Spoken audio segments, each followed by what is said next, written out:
այս դատական պրոցեսին անդրադառնաք, ես տեղեկացնեմ, որ մենք տեղեկացել ենք, որ նախորդին 22:00-ից հետո այս հրատապության կարգով միջնորդությունների ներկայացում է եղել,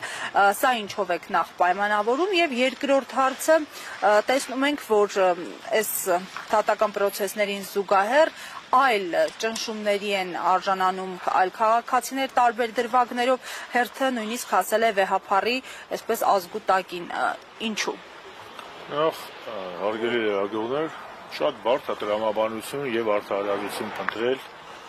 այս իշխանությունների գործողությունների մեջ։ Դուք առավոտվանից մեզ հետ միասին արդեն 3-րդ անգամ այսօր այցելում եք այս հակակոռուպցիոն դատարան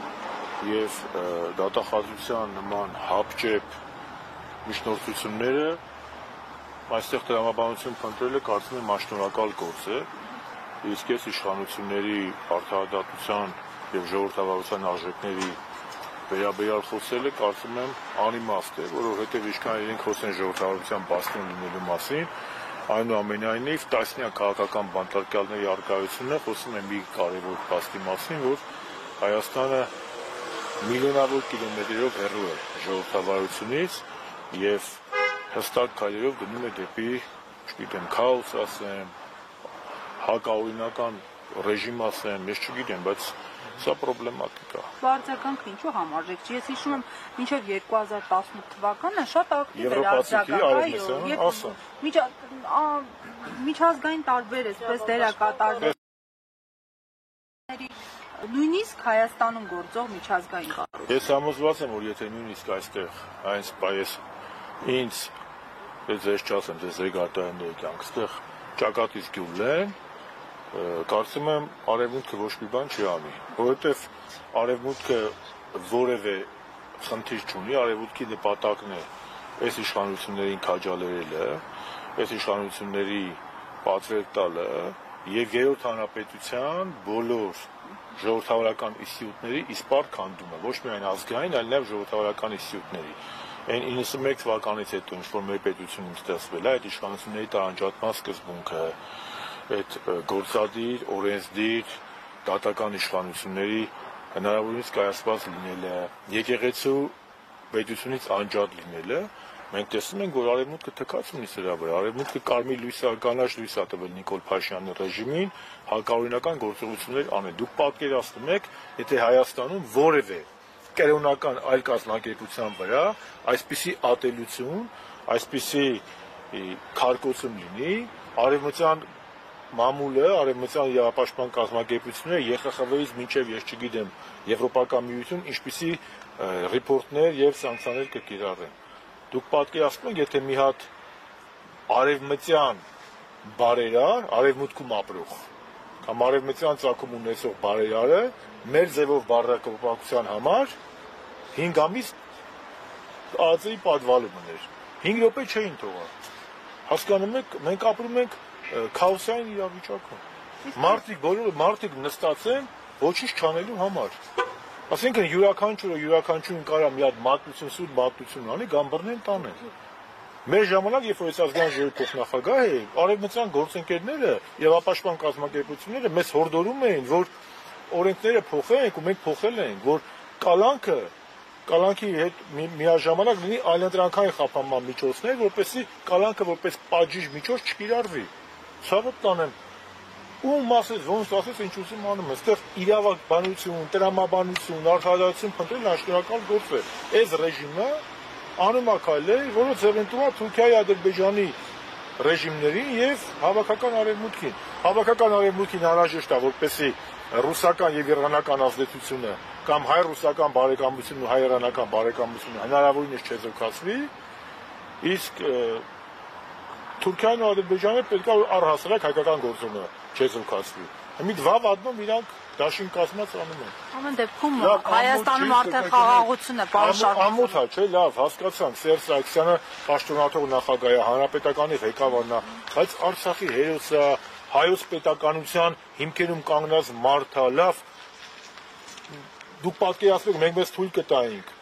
Ռոբերտ Քոչարյանի կամ Լևոն Տեր-Պետրոսյանի կամ Վազգեն Մանուկյանի կամ որևէ մեր պետական գործի նկատմամբ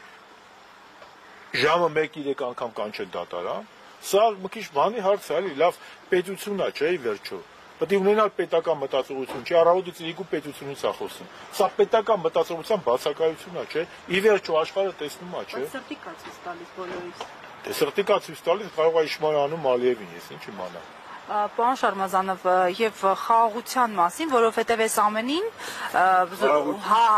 Հարիկը հակադրում է խաղաղության այդ թեզը,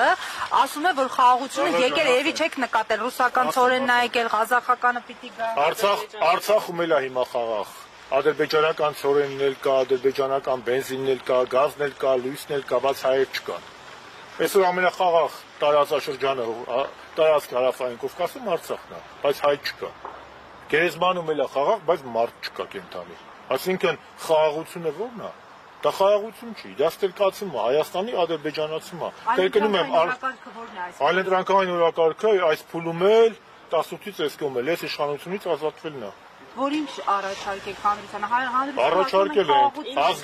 ազգային պետություն։ Ինչի խաղաղ չի եղել մեր պետությունը։ Հնարավորինս խաղաղ չի եղել։ Դե բերեք ասենք իշխանություններն ասում են չէ, այս ոչ մի կրակոց չենք ունեցել վերջին։ Դե կրակոցին չի պետք է, եթե Ալիևը ինչ ասում է, խելոք տալիս են։ Կրակում են այն ժամանակ, երբ որ դիմադրություն ա լինում։ Եթե Նիկոլ Փաշինյանը ասում է, Սև լճի 30%-ի համար հոկռիվ չեմ անելու։ Եթե Հայաստանի 240 քառակուսի կիլոմետրը օկուպացված է, իշխանությունը մատը մատին չի տալիս։ Եթե Սևանը գոյչամոյչայի ասում Ալիևը, սրանք էլ նման Ալիևի փաստաբանի դերն են վերցնում։ Եթե մեր ազգի սիմվոլները առանց ավելորդության եմ ասում, էլի, մեր Արցախի ռազմաքաղաքական ղեկավարությունը այսօր Բաքվի բանտում է, նրանց դատում են, սրանք ոչ մի բան չեն անում։ Դա է խաղաղությունը։ Ստրկացումով խաղաղություն չի լինում։ Մենք Հայաստանի 3 իշխանություններն էլ մինչև Նիկոլ Փաշինյանը որևէ մեկը խաղաղությանը դեմ չեղել, ընդհակառակը մենք եղել ենք խաղաղության ջատագովներ եւ դրա համար ենք Արցախյան հիմնահարցում եղել բացառապես Միսկի խմբի համանախագահության հովանու ներքո կոմպրոմիսների միջոցով, բանակցություններով խնդիրներ լուծելուն, բանակցություններով եւ նախաձեռնել ենք հայ-թուրքական ֆուտբոլային դիվանագիտությունը։ Այդ Հայաստանի Հանրապետությունը երբ է խնդրեմ ստեղծել հարևանների հետ հարաբերություններում։ Երբ Հայաստանի Հանրապետության որևէ ղեկավար տարածքային պահանջ Ադրբեջանի կամ Թուրքիայի նկատմամբ ունեցել է, իհարկե ոչ։ Եթե տարածքային պահանջ ունեցել է, ապա Նիկոլն է եղել։ Ինքն է ել մեծ խոսացել։ Արցախը Հայաստան։ Ինչ ասես ասել է։ Ինչ ասես։ Դիգիա մեծից ինքը չէր օրինակ բերում Ալիևի հետ հարբանում, բանակցությունները։ Հիմա մեզ մեղադրում է պատմական Հայաստան։ Կամ կանգնում այրեք անամոթաբար ասում է կա պատմության սպառելու եւ պատմություն ստեղծելու ժամանակը։ Յանը մինչեւ 18 թիվը պատմությունը սպառել ենք մենք, պատմության սպառող ենք եղել։ Ինքը հիմա պատմություն է ստեղծում։ Որ պատմությունը, որ Արցախում հայ չկա, պարտության պատմությունը, ինքը պատմության ստեղծող չի, ինքը պատմության սպառող է։ Իսկ մենք այդ պատմության հիման վրա հաղթանակած պետություն ենք ունեցել։ Եվ այո, 30 տարիները 88-ից 2018 թվական 1000 հատ Նիկոլ Փաշինյանը լինի իր շինծու պատմաբաններով մնալու են հայոց պատմության ոսկե դարը։ Շնորհակալ եմ։ Հարգելի հետևողներ,